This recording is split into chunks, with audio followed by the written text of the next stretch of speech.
আসসালামু আলাইকুম। জাতীয় বিশ্ববিদ্যালয়ে অনুষ্ঠিত হতে যাচ্ছে যে অনার্স চতুর্থ বর্ষের ভাইবা এবং ব্যবহারিক পরীক্ষা আজ 15/9/2025 তারিখ থেকে। এই পরীক্ষার জন্য অনেক শিক্ষার্থী তাদের নিজেদের মতো করে প্রস্তুতি গ্রহণ করা শুরু করেছে। তো আশা করি সকলের পরীক্ষা ভালো এবং সুন্দর হোক। ভাইবা পরীক্ষার জন্য আমি কিছু বিষয় বলতে চাচ্ছি।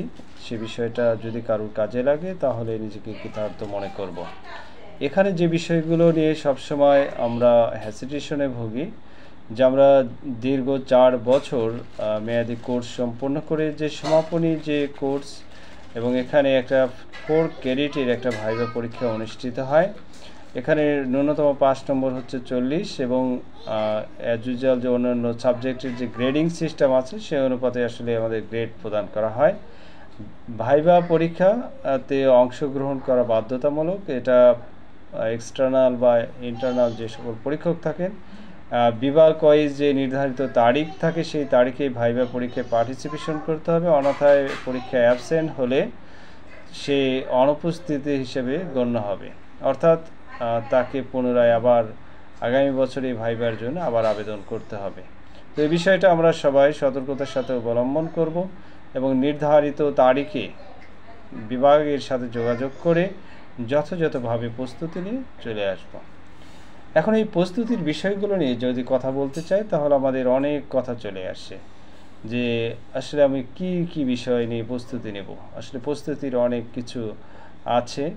তো ফার্স্ট ওয়ান যেটা, যে আমরা কথাই বলে থাকি যে আগে হলো দর্শনদারি, তারপরে গুণ বিচারি।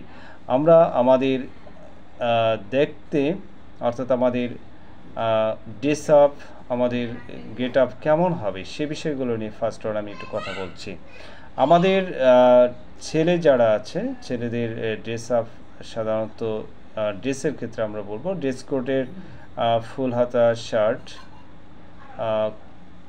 প্যান্ট, এবং অবশ্যই ফর্মাল প্যান্ট হতে হবে, এবং শু ব্যবহার করতে হবে।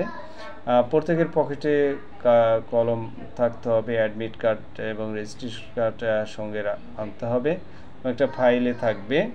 যদি পরীক্ষক সেটা দেখতে চান তাহলে ফাইল থেকে বের করে অবশ্যই অ্যাডমিট কার্ড এবং রেজিস্ট্রেশন কার্ড পরীক্ষককে দিতে হবে। সেক্ষেত্রে কোনো অবস্থাতেই ফাইল পরীক্ষককে দেওয়া যাবে না। চুল বা দাড়ির যে বিষয় যেটা আছে, ছেলেদের ক্ষেত্রে বলবো যে দাড়ি যারা রাখো তারা প্রপারলি রাখবে, আর যারা দাড়ি রাখো না তারা সুন্দরভাবে ক্লিন শেভ করে যাবে। নখ কাটা থেকে শুরু করে চুল এটাও ছেটে নিয়ে যেতে পারো, যাতে you looking a smart boy. এরকম একটা অ্যাপ্রিসিয়েট বা এরকম একটা ড্রেস আপে হাতে ঘড়ি রাখতে আরও ভালো লাগবে। আর যদি না থাকে তাহলে সমস্যা নেই। তাহলে ফর্মাল ড্রেস, চুল দাড়ি, হাতে কলম, হাতে ঘড়ি, পকেটে কলম, তারপর থাকবে ফাইলে অ্যাডমিট কার্ড এবং রেজিস্ট্রেশন কার্ড। এই হচ্ছে মোটামুটি ছেলেদের ড্রেস আপ। মেয়েদের ক্ষেত্রে ড্রেস আপের বিষয়ে বলবো যে তারা অনেকে যারা সালোয়ার কামিজ পরে সুন্দর পরিপাটি হয়ে আসে, মেয়েরা এক্ষেত্রে সবসময় এগিয়ে থাকে আমার দেখা মতে। আর ছেলেরা যারা মেয়েরা আরও যারা আছে যারা বোরকা পরে, তারা বোরকা, হিজাব এগুলো যথাযথভাবে ব্যবহার করতে পারবে, সেটা কোনো সমস্যার বিষয় নয়। তবে মুখ খোলাটা অনেক ক্ষেত্রে বাধ্যতামূলক করে দিতে পারেন পরীক্ষকরা, কারণ আমরা যখন করব, তবে পরীক্ষকের উপর ডিপেন্ড করে অনেক কিছু। মুখ খোলা রাখা বা বন্ধ রাখার বিষয়, নেকাবের ব্যবহার বা ব্যবহার নয়। তবে বোরকা, হিজাব, শাড়ি, সালোয়ার কামিজ এগুলো সব কিছু এলাও করা হয় ভাইভাতে। এবার আসি একাডেমিক বিষয়ে। একাডেমিক বিষয়ের ক্ষেত্রে হচ্ছে যে আমরা দীর্ঘ 4 বছরে বিভিন্ন কোর্স সম্পন্ন করেছি। এই কোর্সগুলোতে আমাদের কি বিষয় ভালো জানা আছে, কি জানা নেই, এই বিষয়গুলো একটা ঝালাইয়ের একটা মুখ্য মাধ্যম হচ্ছে এই ভাইবা। তো সর্বশেষ যে বিষয়টা, বিশেষ করে অনার্স চতুর্থ বর্ষে আমাদের পঠিত যে বিষয়গুলো বা কোর্সগুলো আছে সেগুলো থেকে ম্যাক্সিমাম ক্ষেত্রে প্রশ্ন করা হয়। সমসাময়িক বিষয়গুলো নিয়ে প্রশ্ন করা হতে পারে, তারিখ বিষয় নিয়ে কোশ্চেন হতে পারে, নিজের সম্পর্কে ইংরেজিতে 5টা বাক্য বলা হতে পারে, অথবা আপনি বাসা থেকে কিভাবে কলেজে এসেছেন সে বিষয়টায় 5টা বাক্য বা ইংরেজিতে এটা বলার চেষ্টা করেন। ওই দিনের তারিখ, ডেট, বিখ্যাত ব্যক্তির নামের সাথে যদি নিজের নামটা মিলে যায়, তাহলে সেই নামটা আর সেই বিখ্যাত ব্যক্তির পুরো লাইফ সাইকেল বা বায়োগ্রাফি যেটা, সেটা সম্পূর্ণভাবেই পড়তে হবে। ঠিক তদ্রূপ আপনি তার মতো হতে চান কিনা বা আপনার অনুভূতিটা কী, সে বিষয়টা ব্যক্ত করতে হবে।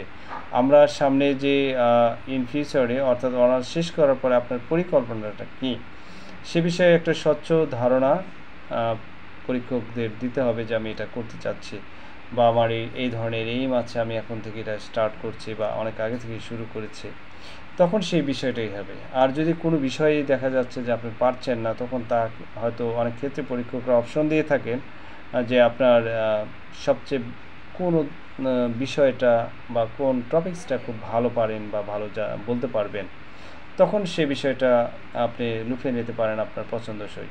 কিন্তু একাডেমিকভাবে যদি আপনি সাউন্ড না হন, তাহলে কোনোভাবেই কিন্তু ভাইভা ভালো করা সম্ভব নয়।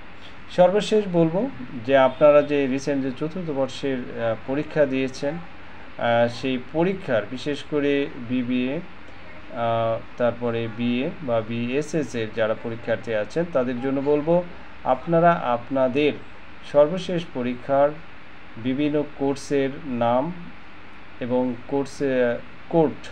বিষয় কোড যেটা আমরা বলি, সেগুলো খুব ভালোভাবে জেনে যাবেন। কোন কোন রাইটারের বই পড়েছেন সেই রাইটারের সম্পর্কে একটু ধারণা নিয়ে যাবেন। এবং এই যে পরীক্ষা যেটা অনুষ্ঠিত হলো, সেখানে যে প্রশ্ন আপনারা পেয়েছেন, সেখানে বিশেষ করে ক বিভাগ বা খ বিভাগের যে প্রশ্ন, এই প্রশ্নগুলো খুব ভালোভাবে জানার চেষ্টা করবেন।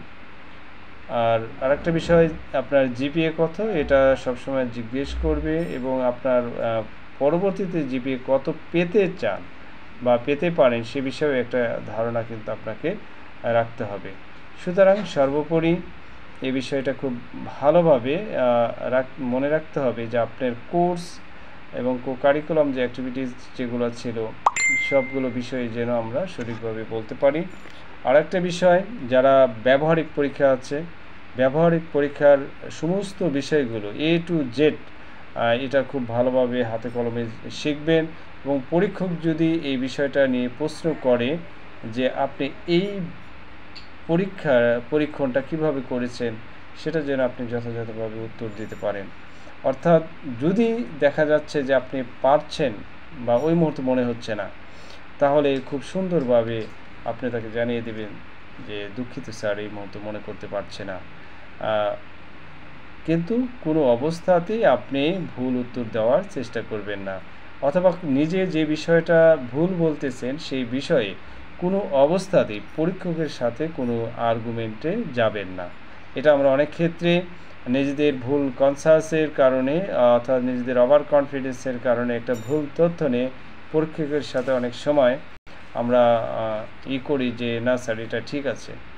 এরকম তথ্য থেকে অবশ্যই বের হয়ে আসা দরকার। এবং মেন্টালিটি একটা বিষয় হচ্ছে যে সর্বদা হাসি মুখে থাকবেন, হাস্যোজ্জ্বলভাবে। সেটা আবার যেন এমন না হয় যে আপনি প্রশ্ন শোনার আগে হাসি শুরু করে দিলেন, তাহলে সে বিষয়টা রুমের এন্ট্রান্সের বিষয়টা খুব ভালোভাবে অবজারভেশন করা হয় যে আপনি কিভাবে প্রবেশ করছেন, বসার জন্য অনুমতি নিলেন নাকি অনুমতি ছাড়াই বসে পড়লেন, সালাম দিচ্ছেন কি দিচ্ছেন না, সে বিষয়টাও কিন্তু অবজারভেশন করা হয়। সুতরাং সার্বিকভাবে আমি মনে করি যদি একজন স্টুডেন্ট খুব ভালোভাবে নিজেকে নিয়ে একটু চিন্তা করে যে আমি একজন স্টুডেন্ট, একজন পরীক্ষার্থী, আমার ওয়েল ড্রেস আপ, আমার একাডেমিক যে নলেজ আছে এবং সামনে যে পরিকল্পনাগুলো আছে, সেই বিষয়গুলো অবশ্যই আমি আমার পরীক্ষককে বোঝাতে সমর্থ হব। এই কনফিডেন্স যদি থাকে, তাহলে অবশ্যই ইনশাআল্লাহ ভাইভা পরীক্ষা ভালো করা সকলের পক্ষে সম্ভব। সকলের জন্য শুভকামনা। All the best. ভালো থাকবেন, সুস্থ থাকবেন। আল্লাহ হাফিজ।